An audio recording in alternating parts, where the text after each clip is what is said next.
Welcome back to Montreal by night. I think I was in the middle of chapter 2 when I had to end up the live last time. So I guess we're gonna start again at the post-war period. The decades following World War II awakened and transformed Montreal and the whole province of Quebec. The conservative Catholic paradigm continued to reign supreme until the late 1950s, but the seeds of change, sorry, that's my lisp. The seeds of change were being sown as immigration continued and the city evolved. In 1960, a pent-up desire for change swept through the province like wildfire. The Quiet Revolution elected a provincial government of progressive intellectuals who backed Premier Jean Lesage. Waves of anti-clerical sentiment gripped the population, and a vision of Quebec as a modern French-speaking nation-state emerged. At the same time, Canada relaxed its immigration law, and Montreal became even more of a melting pot. Afro-Caribbeans, Arabs, Latin Americans, and others stacked out portions of the city. The post-war period was the heyday of Véronique Lacruelle, a former member of the Widows. She quickly gains the support of the various covens through I don't know why, but I want to say allegiance every time I see the word alliance. Through alliance, monarchy duels, torture, seduction, and sheer charisma. She was also Strauss-Kahn lover, so her appointment to the rank of Archbishop surprised no one. As Archbishop, Lacruelle backed the city's immigrant settlements, pleasing the shepherds with an injunction of different theological and philosophical outlooks. She also preserved the city's heritage. Her mortal slaves spearheaded a movement to restore old Montreal to its former glory, ensuring the existence of its cobblestone streets and labyrinthine secret passages. I'm not sure what they relate to when they say labyrinthine secret passages. That would be interesting to dig that up. The opening of the Lithuania, a Kainite summer festival, gained many of its current artistic trappings under Veronique's influence. The atmosphere of growth and liberalism that she created attracted new covens to the city, including the Navigators and Danovich Circus. Not all was well for the Sabbath, though. Jonah the Camilla, Prince of Ottawa, saw Quebec's increase in French Canadian nationalism as ground for retaking Montreal.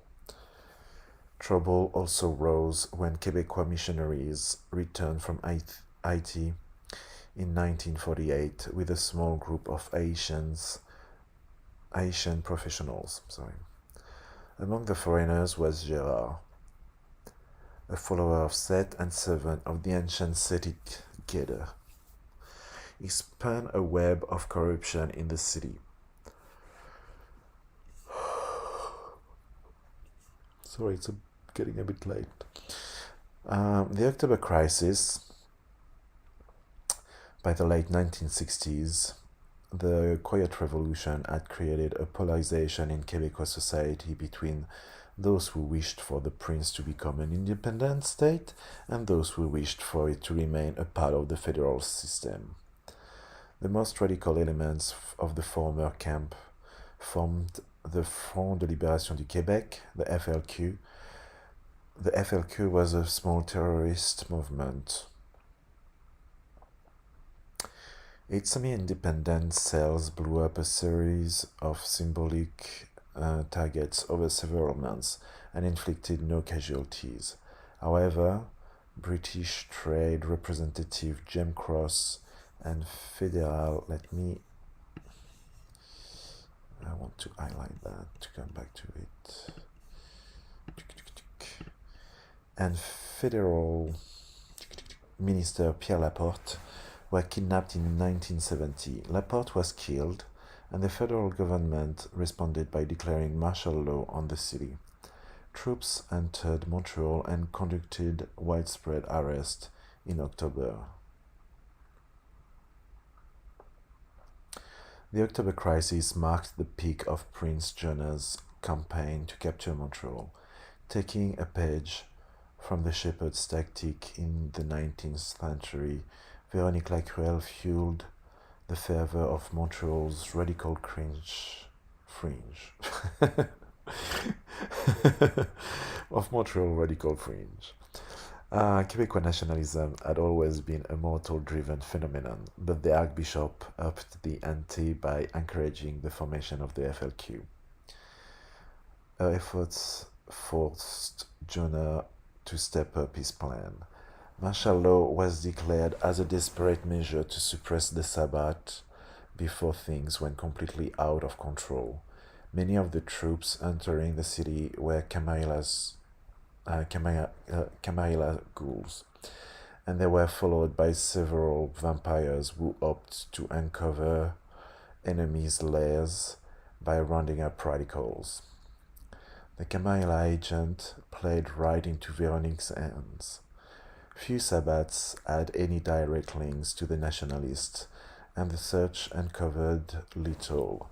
As night fell, the Sabbat emerged en masse and decimated the Camarilla invaders, forcing Jonah to retreat back to Ottawa. The war with the Setits. In the late 1960s, a large number of Haitians arrived in Montreal, benefiting from Canada's liberal immigration law. The prospect of living in a French-speaking city was attractive to Haitians, who fled repression and economic collapse in their own country. By the 1990s, the city's 30,000 Haitians made up 1/3 of its black population. Yeah. The city Gérard, who was already established in Montreal, learned of the impending arrival of servants of Sylly, the rival of Gérard's master, Gator, playing on Sabbath fear that the serpent would ride Canada's wave of immigration. Gérard leaked news of Sylly's arrival. A Sabbath war party greeted the city and destroyed Gérard's competition in the city before it even arrived. Gérard's own presence in Montreal was not exposed until 1972, when the shepherd Yitzhak, discovered a blood cult led by Gérard's child, Moise. A Sabbath war party broke up the next cult gathering and learned of its serpentine roots. Even after small victories over the Settit, the Sabbath was hard-pressed to deal with the city's entrenched serpents. The cult of Gérard had spread to encompass the circle of municipal power, and Gérard used this influence to launch a campaign of random construction throughout the downtown core. The Sabbath scrambled to protect the underground communal haven. Many Sabbath felt that the city and the haven survived because of the arrival of Sangri, a Haitian serpent of the light, who was well versed in the ways of the sand snakes. He organized a pact of snake hunters with the support of the shepherds and targeted the city's mortal pawns. The snake hunters destroyed several cults, forcing Gérard to take notice. Those humans are likely to be promoted to newly open political positions were dominated by the Sabbath. The old Montreal renovation efforts reverted to Sabbath control and the tide of war against the city changed. Unbeknownst to all, Sangri called upon infernal aid to neutralize many of the voodoo cultists. It was a war fought on two fronts, one visible and one invisible. Without their spirit to help them, the city's efforts were severely hampered. One by one, they were dragged from their pits and destroyed by the Sabbath. By the end of 1974, Moise was captured after another city cracked under torture. Archbishop Veronique used vicissitude to turn Moise into a vampiric leather jacket.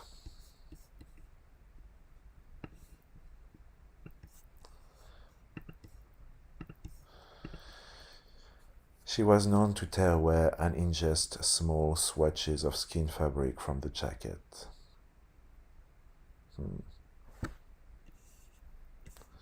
When Gérard was the only remaining city in Montreal, Sangre realized that his usefulness in the city was almost over. He needed one last demonstration to cement his standing in the Sabbath community, and something that would elevate him to the rank of Archbishop. He turned to Metathiax for help. The demon agreed to the Serpent of Light's plan only because the chance to put an infernalist in power was too good to pass up. The shepherds traditionally held a citywide blood feast on 12th night of each year. Sangre identified the meals of choice and used Metathiax diseases to poison their blood.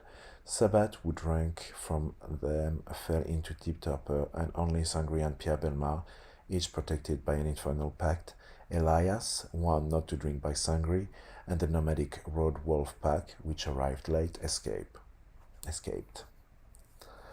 Sangre accused Gérard of corrupting the ceremony and uncovered his location by using the deceased mortal as link to the city temple. Actually, Sangre had uncovered the location of the temple during the interrogation of a city prisoner, but waited for the right time to use the information. He sent the Road Wolf to attack head-on.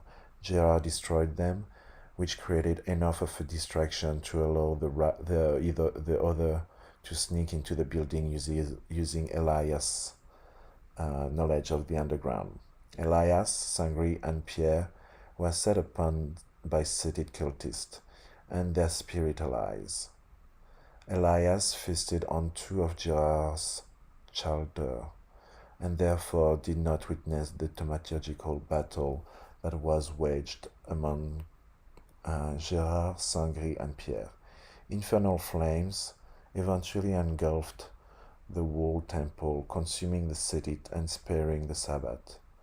The poisoned Sabbath slowly recovered from the ordeal, but upon awakening, realized that several of their number had vanished. The other large, only vague memory of dark. Come on.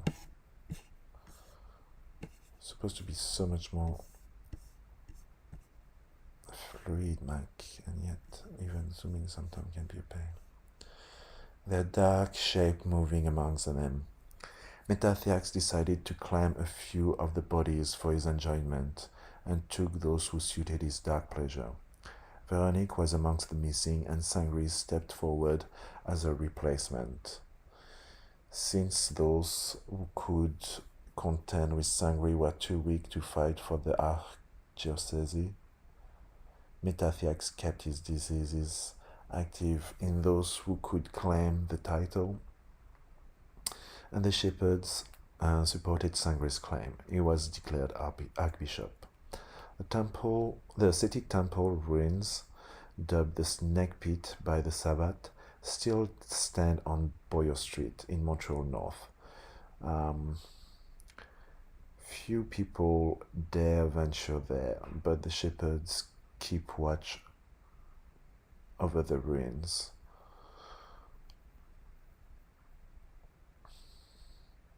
Some fear that survivors of Gérard's cult have gone underground and now worship him as a martyr god. The rule of Sangre. The rule. Comment on dit en français le rule? The rule. Oops.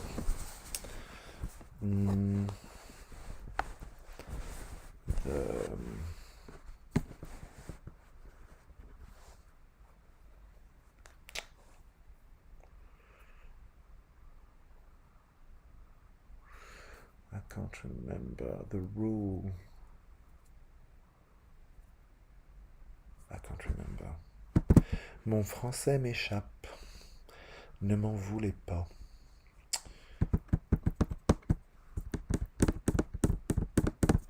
The rule of Sangre. The late 70s and 80s were periods of political and economic instability. The National Parti Québécois was elected to provincial power in 1976 and led the province to a first referendum on sovereignty in 1980. Even after defeat at the ballot box, the nationalist movement never died, and the people became increasingly polarized. The recession of the early 70s and 80s caused great misery, and Montreal began to rot. The downtown core fell into disrepair as businesses moved away, and the spread of poverty and homelessness increased. The rich got richer, and ethnic tension flared. In 1990, the city witnessed standoff in nearby Oka and Chateauguay. Armed Mohawk defended lands that they considered sacred. The Canadian Army backed the white developers who laid claim to the lands. The Mohawks were eventually forced to leave, but succeeded in stalling developmental efforts and capturing media attention. Despite some ethnic tensions between vampires, most Sabbath remember Sangre's rule as a prosperous time. To appease the shepherds, he brought peace to the city, providing the thinkers with the environment they needed to pursue their goals. To those who craved combat, he provided a convenient target, the Kamehameha of Ottawa. Prince Jonah never fully recovered from his 1970 defeat. Sangre mounted a serie of attacks against Jonah's supporter, resulting in the prince's destruction of the hands of one of his own primogeniture in 1978. Sangre then maintained attacks on the city, sowing fear into the capital and turning it into the weak Sabbath playground that it is today. Oh my gosh. Oh, sorry. It was this combination of outlet, both intellectual and violent, that allowed for the coexistence of diverse Sabbaths in Montreal. Now, however, those same forces tear the city apart. Sangre also wisely directed the Sabbath to stay away from the Oka crisis, knowing of the werewolf who protected the Mohawks. The navigator Celeste is rumored to have tried to run supplies to the Mohawks, but some say she was attacked by lupines and barely escaped. Several other Sabbath, posing as Canadian soldiers, tried to harass the natives, but were destroyed shortly after they realized the Garou did not have a sense of humor. Ultimately, Sangre seemed to meet his end despite his apparently positive reform. Among the many visitors to the city were Tristan and Isolde, two Knights Inquisitor who uncovered evidence of his infernalism. The trial. The tribunal, led by Judge Inquisitor Santiago de Soto, arrived in Montreal in May of 1992 and staged a trial that lasted for 3 months. The tribunal took over the communal haven and began proceedings. With a formal accusation against the Archbishop, many were ready to step to Sangre's defense, but he flatly admitted his guilt. Congratulating the tribunal for exposing him, he claimed to have acted alone. De Soto and his associate were convinced that the serpent had accomplices. The trial featured torturous interrogation of Sangre and the questioning of suspects. Sangri strategically admitted to having a small cabal of mortal slaves, which was added to the Black Grove. The Black Grove is a stand of humans turned blackened trees that was created in 1927 after the trial in absentia of the Malkavian infernalis Sedilia.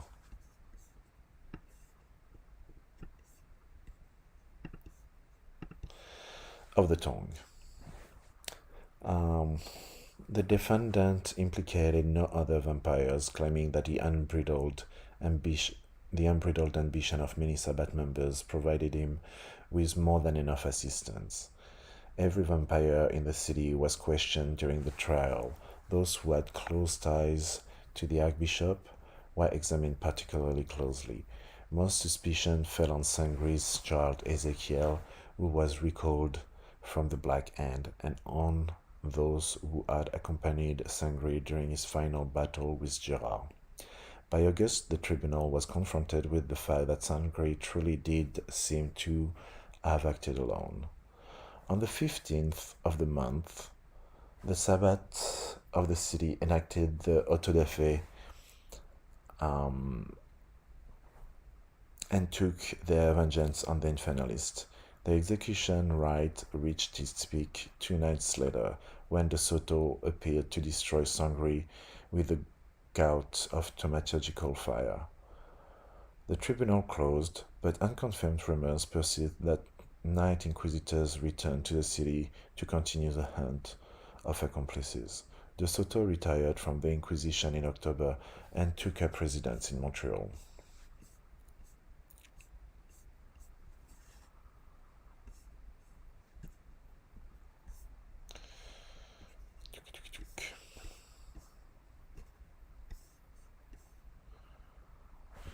Present day. The 1990s have only seen a worsening of the decay and polarization in Montreal. Urban renewal has been attempted, but the city still bears the scars of undeveloped lots and rotting buildings. Meanwhile, tension and violence between different ethnic groups has increased.